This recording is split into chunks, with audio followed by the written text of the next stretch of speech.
회당에서 나와 곧 야고보와 요한과 함께 시몬과 안드레의 집에 들어가시니 시몬의 장모가 열병으로 누워 있는지라.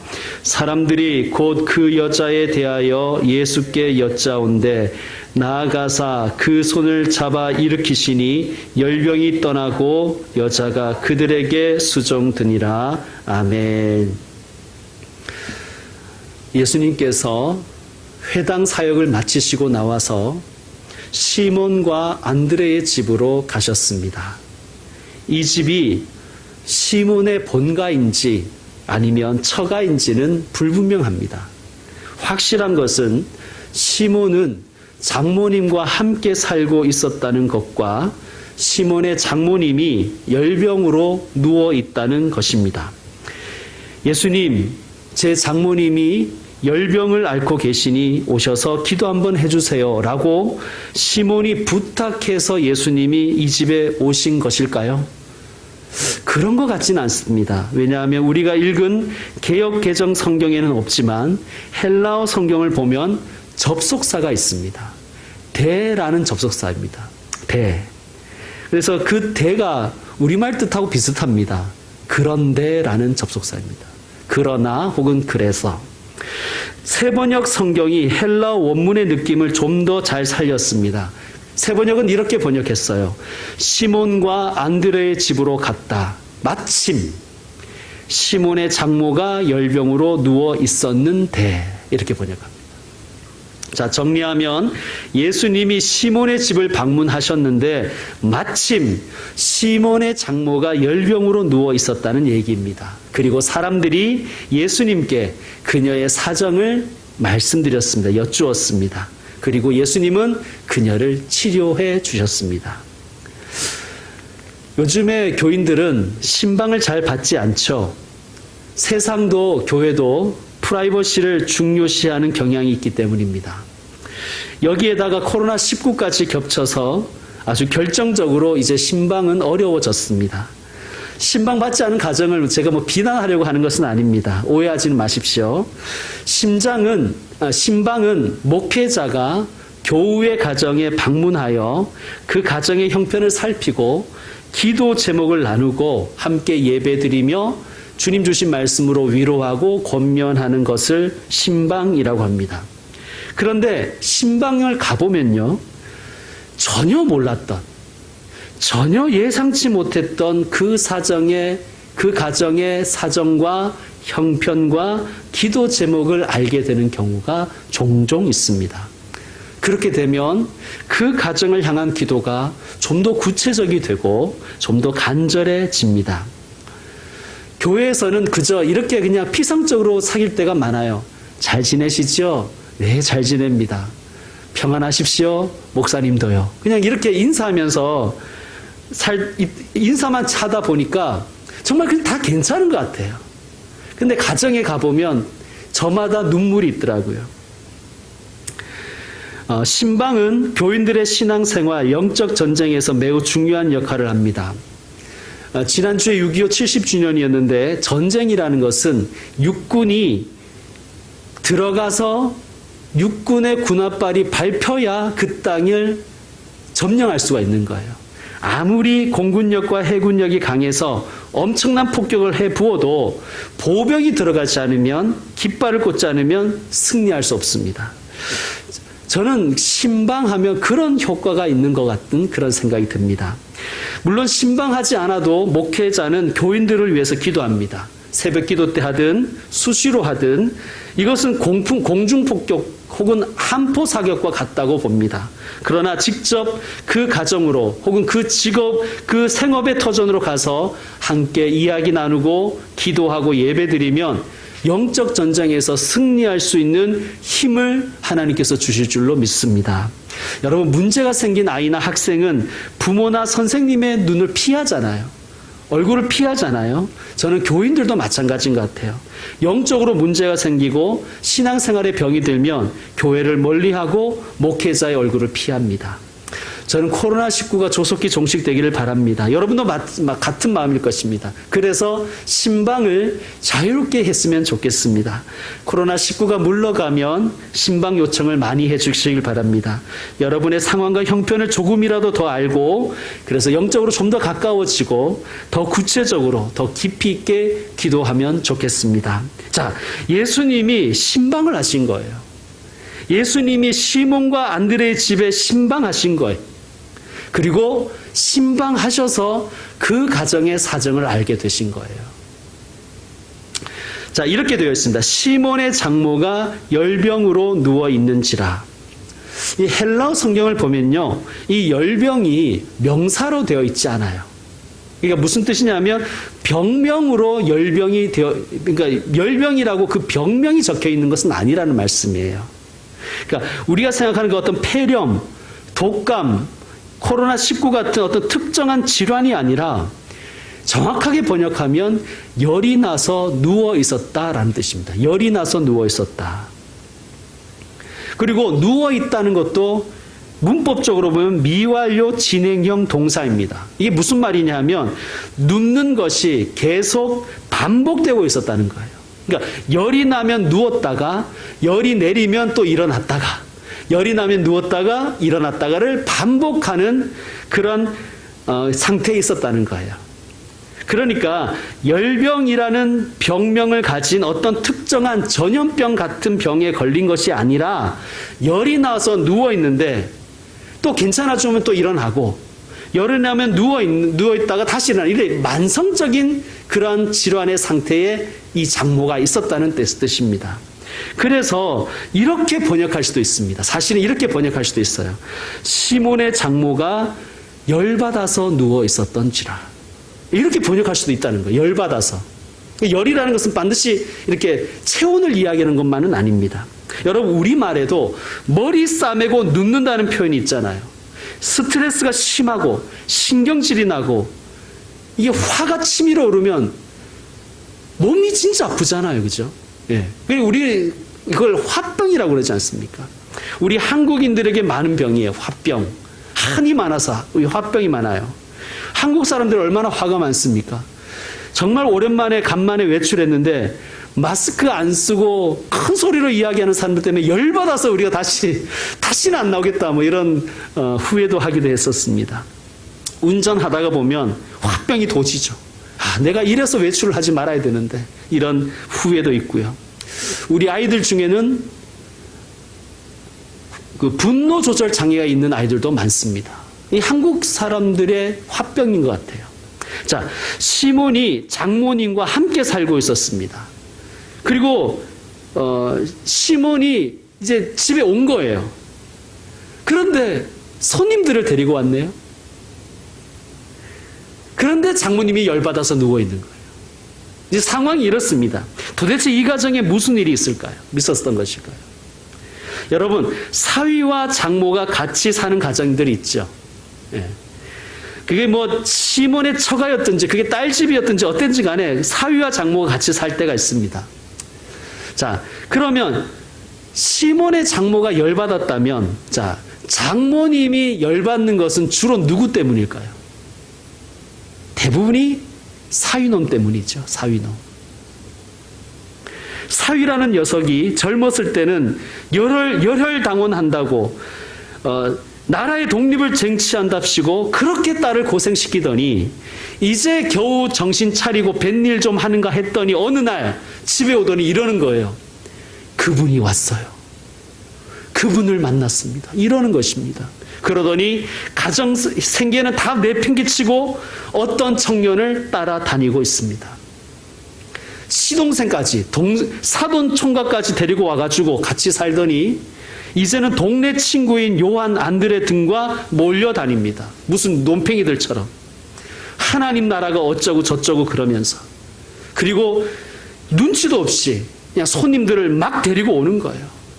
마치 생활비도 벌어주지 않는 아버지가 술 친구들 데리고 오는 것 같은 그런 분위기죠. 누가 열불 나겠습니까? 시몬의 와이프도 와이프겠지만 장모님이 열받습니다. 직장 잘 다니던 사위가 어느 날 저 사표 냈습니다. 신학교 가려고 합니다. 이러면 장모님이 열받지 않겠어요? 물론 믿음이 있는 그런 장인 장모님도 열받겠지만 믿음이 없는 사람들은 막 알아눕는 것입니다. 저희 장인 장모님은 장로님 권사님이셔서 또 영적 세계를 알고 믿음이 있으시니까 목사가 된 사위, 그것도 개척해서 딸 고생시키는 사위를 이해해 주시고 기도해 주시고 도와주시지만 만약 믿음이 없는 분들이었다면 화병 나셨겠죠. 귀한 집 딸 데려다가 호강을 시켜주지 못할 망정 고생만 시켜주니까. 시몬의 장모가 열병으로 누웠는지라 이것은 정말 열병이라는 병에 걸렸을 수도 있고 화병으로 들어 누웠을 수도 있습니다. 저는 후자가 더 타당해 보여요. 예수님을 모르고 예수님을 믿지 않고 예수님을 만나지 못한 영적 세계의 눈이 열리지 않은 가족은 이런 반응이 어쩌면 당연한 반응일 것입니다. 사람들이 그 여인에 대해서 예수님께 그 여인의 사정을 예수님께 말씀드리자 예수님은 31절에 나아가사 그 손을 잡아 일으키셨습니다. 예수님의 손을 내밀어서 그 여인의 손을 잡으셨어요. 그리고 일으키셨습니다. 여러분 성경에서 손은 능력을 의미합니다. 그러니까 하나님의 손, 예수님의 손은 창조의 손이요, 치유와 회복의 손이요, 구원의 손이요, 능력의 손입니다. 예수님의 그 능력의 손이 연약한 여인의 손을 붙잡으셨어요. 이것은 예수님의 능력이, 그 사랑의 능력이 몸과 마음이 병든 이 여인의 가운데로 들어가셨다는 뜻입니다. 그리고 이 여인의 손을 통해서 예수님의 능력이 여인에게 들어가 이 여인에게 역사합니다. 그리고 열병이 떠나갔습니다. 예수님의 능력이 저와 여러분께도 부어지기를 소망합니다. 예수님의 능력이, 그 사랑의 능력이 우리 가정에도 부어지기를 소망합니다. 예수님의 능력이 우리 가정에 그리고 우리 교회에 부어질 때 치유가 일어나고 회복이 일어날 줄로 믿습니다. 무에서 유가 창조되고 절망이 변하여 소망이 되고 눈물이 변하여 기쁨이 되며 무능과 무기력함과 우울함은 떠나가고 능력과 비전이 생길 줄로 믿습니다. 그 손을 잡아 일으키시니 또 한 가지 사건이 일어났어요. 그러니까 치유된 것 말고 또 한 가지 사건이 있었습니다. 그것은 무엇이냐면 여자가 그들에게 수종드니라입니다. 이 여인이 변화하였습니다. 여러분 사람이 그렇게 쉽게 변하지 않잖아요. 그리고 병에서 이제 금방 회복했는데 그렇게 쉽게 변하지 않잖아요. 여러분 정말 기적은요 사람이 변하는 거예요. 그 여자가 그들에게 수종 들었습니다. 자, 이 여인은 열받아서 스트레스로 누워 있었어요. 이 스트레스를 너무 많이 받다 보니까 정말 몸이 아픈 거예요. 사위가 미워요. 딸이 불쌍해요. 속에서 열불이 나는 거예요. 이 여인에게는 영적 세계에 대한 지식이 없었기 때문에 아마 먹고 사는 문제가 제일 중요한 문제였을 거예요. 그래서 먹고 사는 문제에 대해서 책임지지 않는 사위가 너무 미웠을 것입니다. 딸 고생시키고 생계는 나 몰라라 하는 사위, 정말 미우면 미운 짓만 골라 한다고 꼴 보기 싫은데 같이 다니는 그 논팽이들을 다 데리고 온 거예요. 밥 먹이겠다고. 분통 터지죠. 화병이 납니다. 화가 치밀어 오릅니다.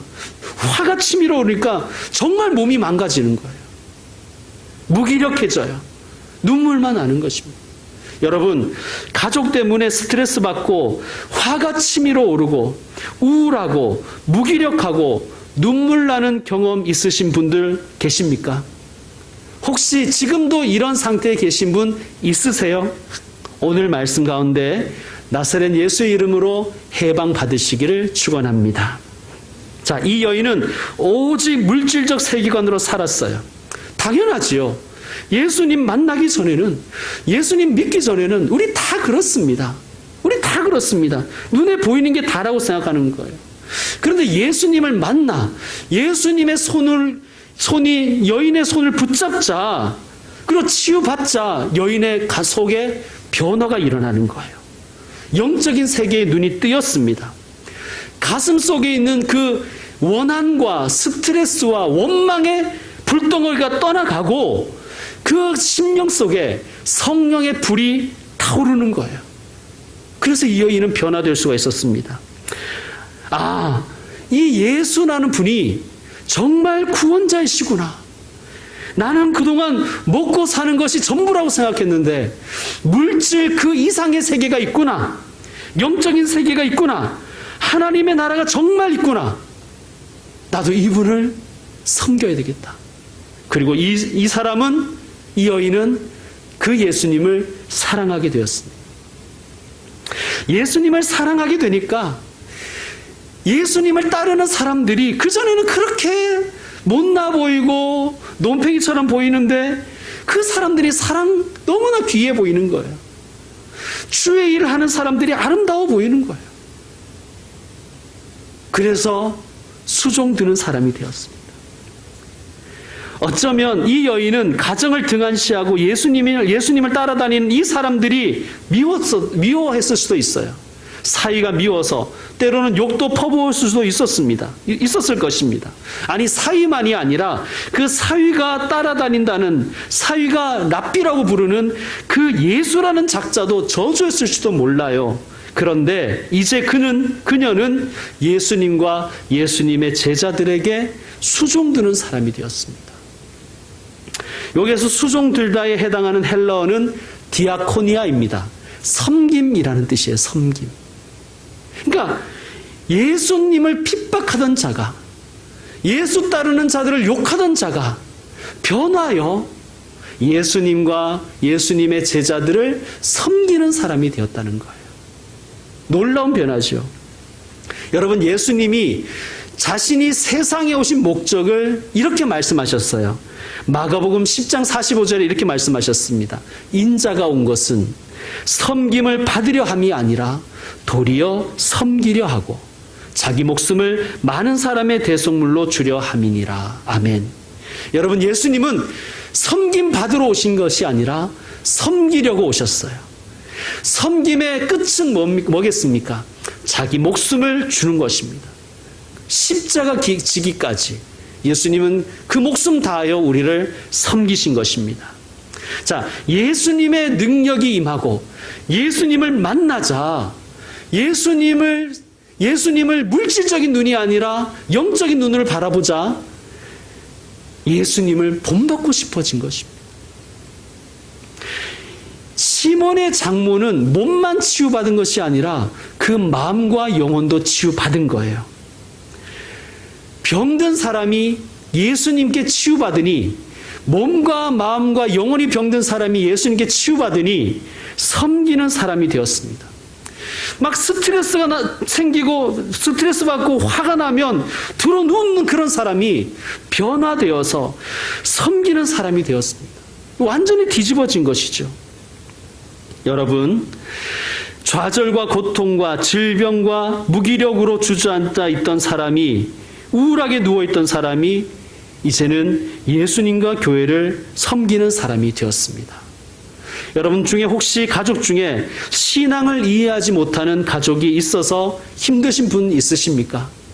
오늘 말씀을 마음에 품으시고 설득하려 하지 말고 기도하시길 바랍니다. 윽박 지르려 하지 말고 기도하시길 바랍니다. 기도 외에는 이런 유가 나갈 수가 없습니다. 기도로 섬기고 기도하며 사랑할 때 뒤집으시는, 역전시키시는 하나님의 손이 이 가정에, 우리 가정에 또 그에게 임할 줄로 믿습니다. 이제 말씀 마무리하겠습니다.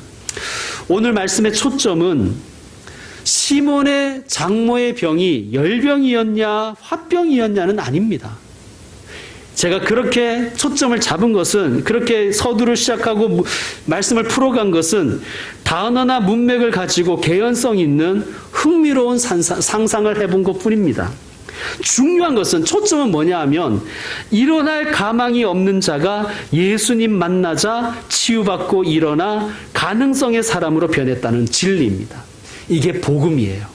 불가능의 사람이 예수님을 만나 가능성의 사람이 되었다는 거예요. 하나님 나라의 말이죠. 핍박자요, 폭행자요, 죄인 중에 괴수요, 예수님을 모욕하고 예수님의 몸된 교회에 반대했던 자가 예수님을 만나고 예수님의 사랑을 경험하고 예수님께 용서받고 구원받으니 예수님을 섬기는 사람이 되고 교회를 유익하게 하는 사람으로 변화되었다는 거예요. 이것이 복음입니다. 이것이. 가슴 속에 있는 응어리와 한의 불덩이로 새까맣게 타들어가던 사람이 예수님의 능력의 손이 닿자 성령의 불로 타오르는 사람이 되었다는 것입니다. 이것이 복음입니다. 우리가 이 경험을 한 것입니다. 우리가 기도하는 그 사람도 이 경험을 할 줄로 믿습니다. 이 여인이 예수님 만나 구원받고 변화되었듯이 우리 역시 예수님 닮아가길 원합니다. 섬기는 사람, 섬김 받으려는 사람이 아니라 섬기는 사람으로 변화되기를 원합니다. 사랑하는 성도 여러분, 예수님 닮아가십시다. 예수님처럼 섬기는 사람 되시기를 축원합니다. 예수님과 예수님의 몸된 교회를 섬기는 가정이 되시기를 소망합니다. 넘어진 자 일으켜주고 쓰러진 자 일으켜주고 우울과 절망과 무기력한 가운데 누워있는 자를 붙잡아주는 예수님의 손이 되시기를 주의 이름으로 축원드립니다. 기도하겠습니다.